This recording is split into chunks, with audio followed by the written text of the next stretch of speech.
Professor, além de um militante histórico da resistência democrática, um professor emérito da maior universidade, da mais qualificada universidade brasileira, a USP, além desta vida atribulada que o senhor teve, da participação efetiva em movimentos sociais, presidente da Comissão dos Pais, o senhor também teve tempo para elaborar uma obra teórica do campo jurídico muito importante.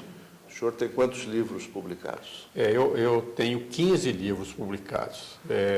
E os livros, naturalmente, refletem sempre as minhas convicções e a minha preocupação com a justiça, mas também é esse meu desejo de fazer com que todos participem.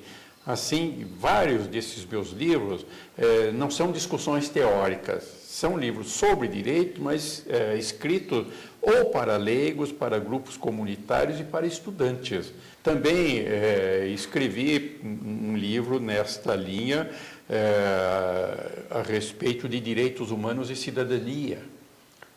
Tem um outro livro que foi escrito na campanha da Constituinte.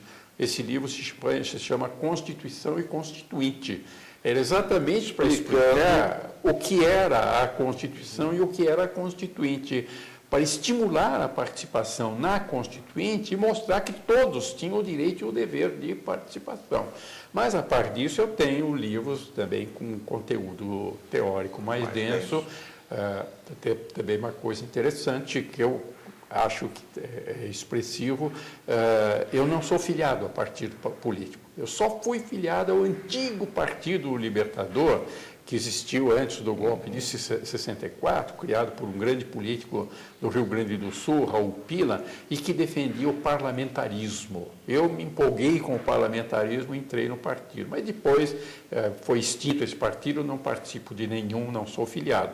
E entendo mesmo isso, que como professor de teoria do Estado, eu tenho que analisar a política, os partidos, os governos, eu não devo ser filiado, para manter absoluta independência, absoluta imparcialidade nas minhas avaliações.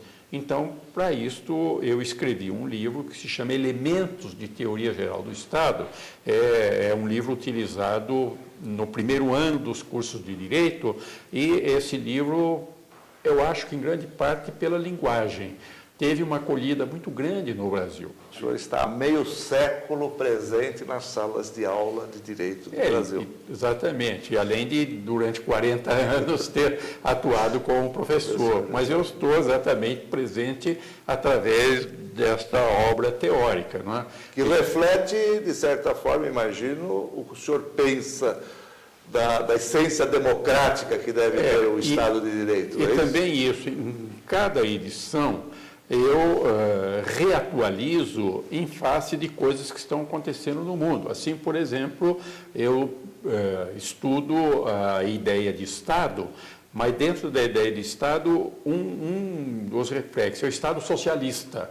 Mas eu fui fazendo atualizações à medida em que isso foi se transformando. Por exemplo, o desaparecimento da União Soviética tem uma importância enorme na própria concepção de socialismo e de Estado socialista. Então, eu atualizo isso. E também a noção de democracia. A noção de democracia foi se alargando. O mundo e o Brasil, felizmente, foram superando a ideia individualista. E foi crescendo a ideia de que o homem é um ser social. O ser humano é um ser social, todos precisam de todos, todos devem colaborar com todos. E isso foi aperfeiçoando a ideia de democracia. E isso, então, eu coloco no meu livro de Teoria do Estado.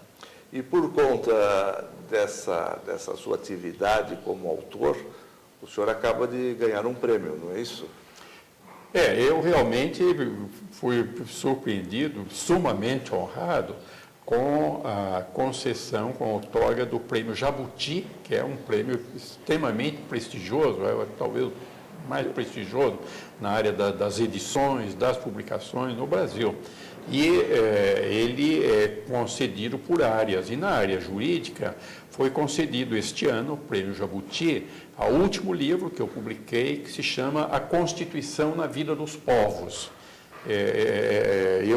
Esse livro é produto de uma pesquisa que eu já vinha fazendo há vários anos, fiz inclusive nos Estados Unidos, mas basicamente fiz na França. A Biblioteca Nacional da França tem documentos originais do século XVIII. E o século XVIII foi o século em que se criou a Constituição escrita. E eu tive, então, possibilidade de consultar documentos originais do momento da criação da Constituição. Mas aí mergulhei no tema e fui verificar que a origem da ideia é medieval.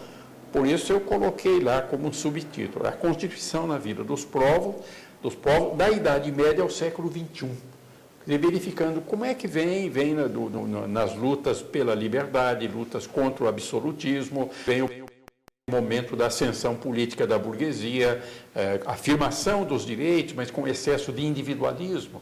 Depois a história prossegue, então surge a ideia dos direitos sociais, e aí algumas encíclicas papais tiveram uma importância excepcional, especialmente a Rerum Novarum. A Rerum Novarum é um documento documento político extremamente importante, político e ético, porque chama a atenção para a dignidade do trabalho e do trabalhador. Do Papa Pio XI. Do Leão XIII. É de 1891. É um documento extremamente, que eu recomendo aos alunos, recomendo onde falo, leiam a encíclica Rerum Novarum, porque ela, na verdade, introduz a ideia de direitos sociais, superando o excesso de individualismo, o meu direito. Não, o meu direito convive com o direito dos outros e deve respeitar os direitos dos outros. À luz de tudo isso que nós falamos, de toda essa sua experiência, toda a sua dedicação ao estudo teórico do direito, da teoria do Estado, à luz da sua enorme participação política, que conselho o senhor daria a um jovem estudante de direito?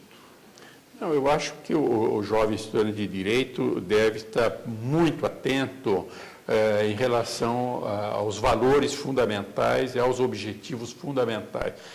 Muitas vezes, falando estudante de direito, eu tenho dito isso, ganhar dinheiro numa profissão jurídica não é crime, não é pecado, não é antiético, mas não deve ser a prioridade.